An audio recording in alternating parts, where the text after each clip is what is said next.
So Yeah. let's move on to the other big piece. I think the biggest piece of media, and I'm really excited to talk about this. Actually, is Taika Okay. Waititi was announced a year or so ago that he was going to be doing a Star Wars movie, and immediately then everybody who hated Star Wars was like, "Okay, I will like Star Wars again. I'm just waiting for the moment that it is Taika Waititi that does it."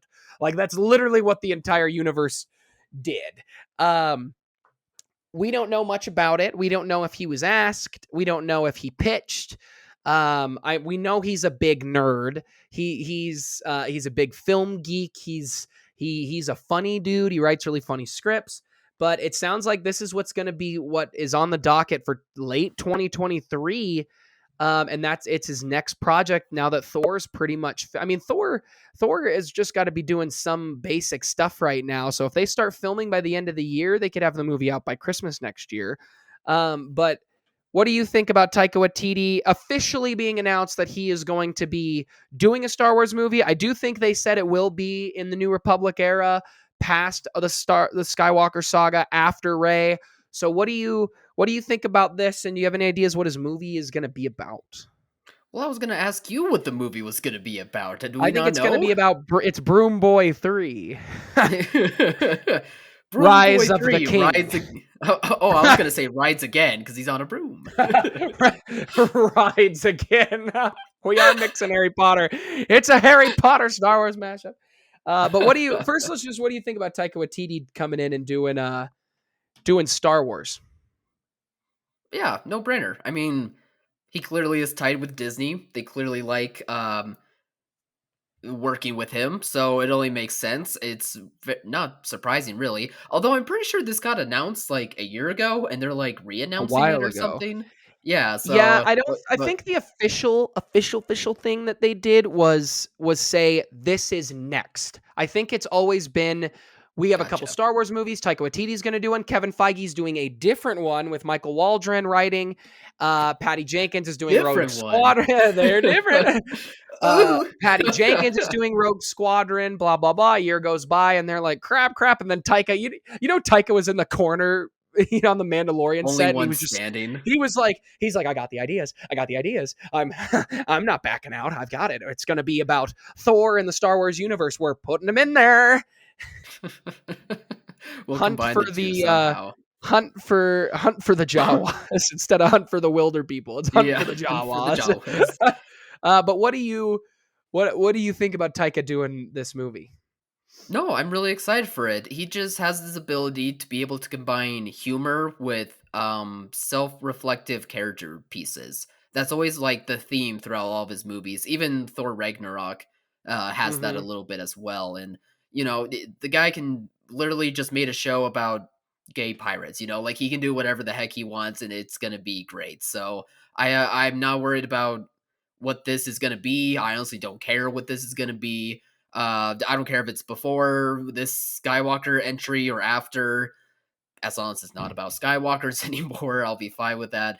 But yeah, I just want to know what it is. Although the 2023 date, if it's at the end of 2023, I wouldn't be shocked if it gets moved. We'll just have to wait and hear like how pre-production is going because that takes a lot of the time for movies to get prepped, and then usually when the filming happens, it's not too terrible depending on how things go. So we'll just wait and see, I guess, for 2023. But that'll be pretty great if that's the case. Um, do you this is kind of a side thing here. I know you and I disagree on Guardians of the Galaxy 2. We disagree on Guardians of the Galaxy Volume Yeah, 2. Kyle, great I movie. think you really really like it, and I think it is just very mid tier to low tier MCU. And for me, the humor for James Gunn in the second one got worse. And I like James Gunn's scripts. I liked the Suicide Squad script he wrote. I love the first Mhm. Guardians of the Galaxy, but the humor in the second one, for some reason, to me, felt like everybody was very jokey. We have to have a joke everywhere and all this. And Taika, if you've seen all his other movies, is very good at humor. I mean, the show he's writing and directing on and starring in on HBO is very funny. Like everything he does is just funny. Are you nervous at all going into Thor 4 that maybe that might happen where you sit there and you go, wow, we didn't really push forward here. We're only pushing forward with bad humor and not story. Are you nervous that that might happen? No, I'm more nervous about the story part, but less on the humor. Because I just think he has a gift to combine, like I said, the humor with the um, character aspects of the stories that he tells. So that part is just what I would like to see because we're coming around to Thor 4, and I'm just wondering what more are we gonna do with Thor, and I'm just curious on that part. But when it comes to utilizing sense of humor, no, not really. And if it is a little bit jokey, well, that's kind of what MCU tends to do here and there, so it wouldn't be too surprising. But yeah, I'm not worried about that aspect though. We'll see. Yeah, and I think the biggest thing for me with Guardians 2 is it felt like the humor was no longer the character's humor, if that makes sense. It felt more like Drax went from like a funny, not understanding of culture type humor to in the second movie just being a complete idiot. And I never felt in the first movie that he was a true complete idiot. And I felt that in the second movie. Like that's a good example that I'm a little nervous for. But again, in Taika I trust right now, he's not let me down. Um, I'm very excited for his movie. I do think it's funny. I even sent you a TikTok about it today, but it's going to unite everybody because for some reason, whatever Taika Hopefully.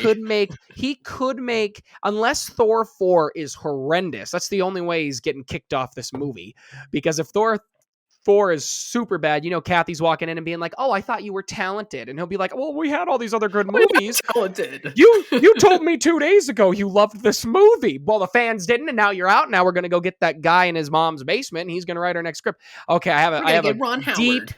deep conspiracy theory here for you. Oh, Deep. love to hear it. Let's do it. What if? What if we don't hear anything about this movie? We all forget. We move on. And then We next will. year, Star Wars Celebration rolls around, and they go, "Hey, we got a trailer for you," and we didn't even know they were filming. We just forgot that was announced that it was supposed to happen late 2023. And what if that first trailer, they go, "We are episode 9 is no longer canon. Taika Waititi came to us and said that he had a way to fix it, that he wants to end the Skywalker saga the right way, and everybody secretly came back and filmed a new episode 9 and we just all said no to JJ." And I'm only asking because people have believed that this might actually happen, that they will retcon the first 3 movies. I'm just It's tossing not the just. last one at you.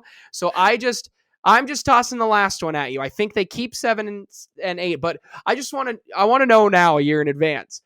If that happened and that's what they announced that the movie was, how do you feel? How do you feel? What goes through your I'll head right away? I'll I'll be shocked that Disney actually did that, but it wouldn't happen.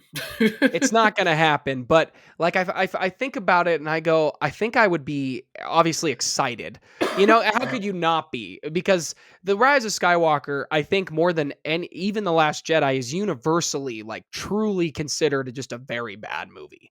I think it's pretty much always on the bottom 3 of pretty much everybody's lists when you compare them to all the other movies.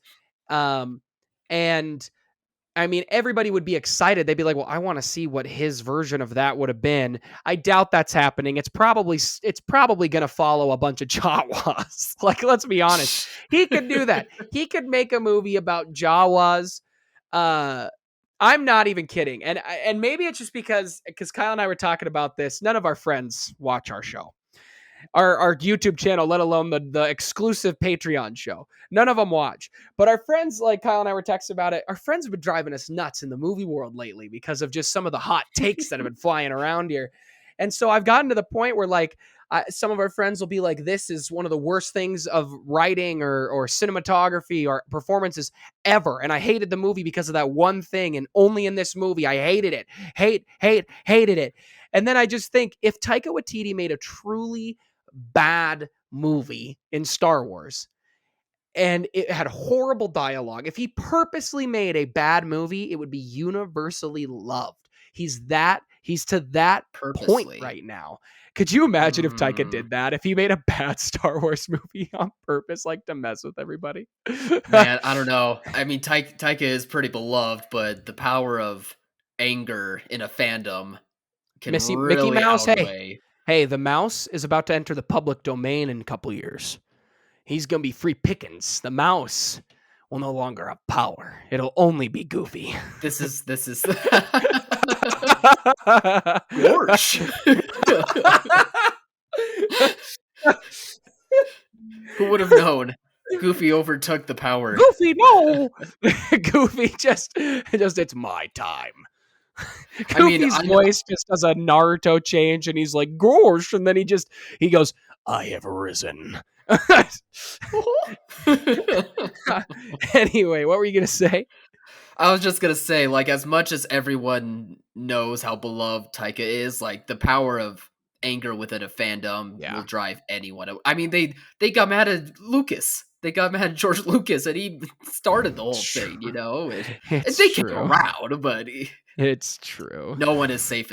Whoever makes Star Wars anything, they're not safe. Not even So Taika. can I ask you as a casual Star Wars fan, Yeah, um, because that is true. you've expressed on the channel that Marvel uh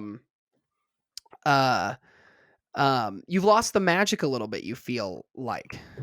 The excitement, the feeling of really wanting to see the next thing. Yeah. So now I've got two questions because another one just popped in my head. One, Okay. there's an influencer who is popping up everywhere as a huge Marvel guy, and I think he's probably a cool dude, but I just can't handle his takes. But he Okay. talked about how he thinks Phase 4 is awful because even though he likes all the movies, it's awful because they're not connected in the way that they used to be. Do you think that's the problem with the MCU? Kind of. That they're not I know. connected in the same way with all the after credit scenes being all connected and weaving together the stories. You think that's the issue? Because that's what he was saying. I think when it comes to what was done previously, the after credit scenes, for the most part, always felt linear towards the end goal. Like if they weren't setting up like what the next movie is going to be or the next two movies are going to be, we at least know what the end game is going to be. Like Thanos is the end game. Whereas here in Phase 4 so far what I've noticed is that they're teasing like what's to come, but it feels scattered. Like it doesn't feel like one has to do with the other, and it seems like they're really and obviously there's a plan. There is a plan and we'll see it eventually. But right now the excitement of those after credit scenes I feel are not there anymore because now it just feels like random appearances of some famous person being like, "Hey, look at me," and they jump off to that point, and then the same thing happens in another movie, and then they're jumping off to that point, and it doesn't feel as linear, if that makes sense.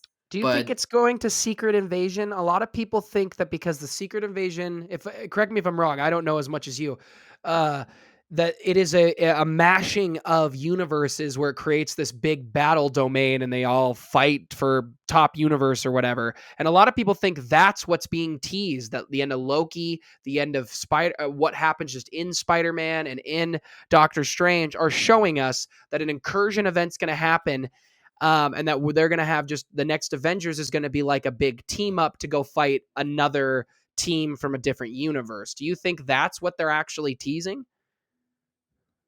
I have no idea what they're teasing because I have no idea what the end goal is. So I have no idea. And is that what Like, bothers and you?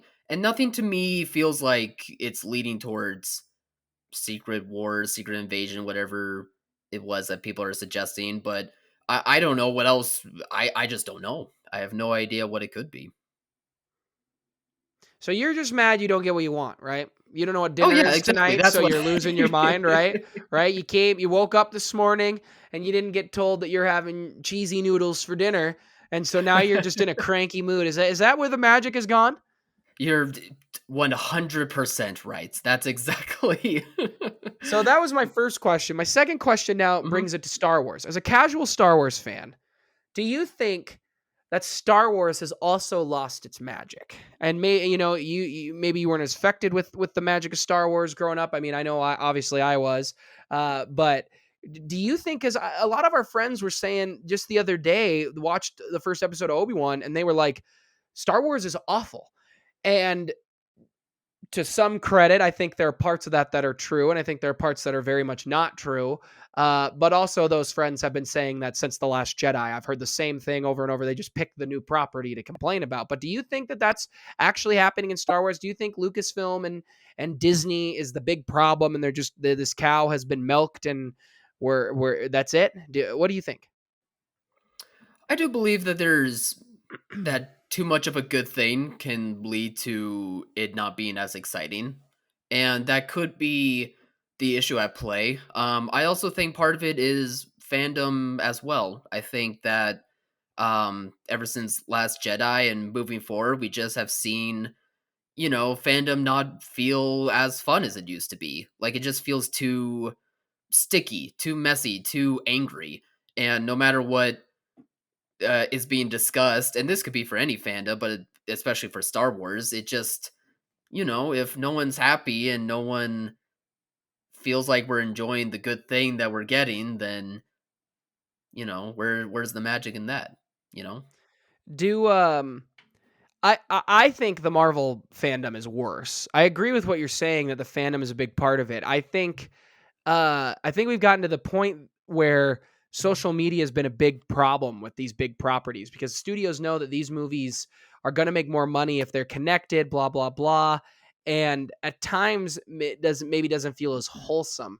You know what I mean? Like it doesn't feel like Kevin Feige and the executive producers, who Kevin's a huge nerd, are sitting there going, oh my gosh, what if we did this?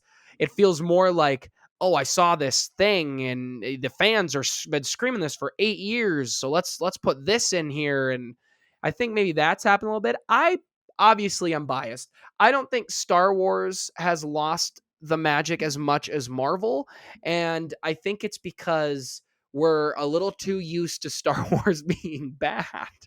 Star Wars, if you ask many people, hasn't been good since the 80s.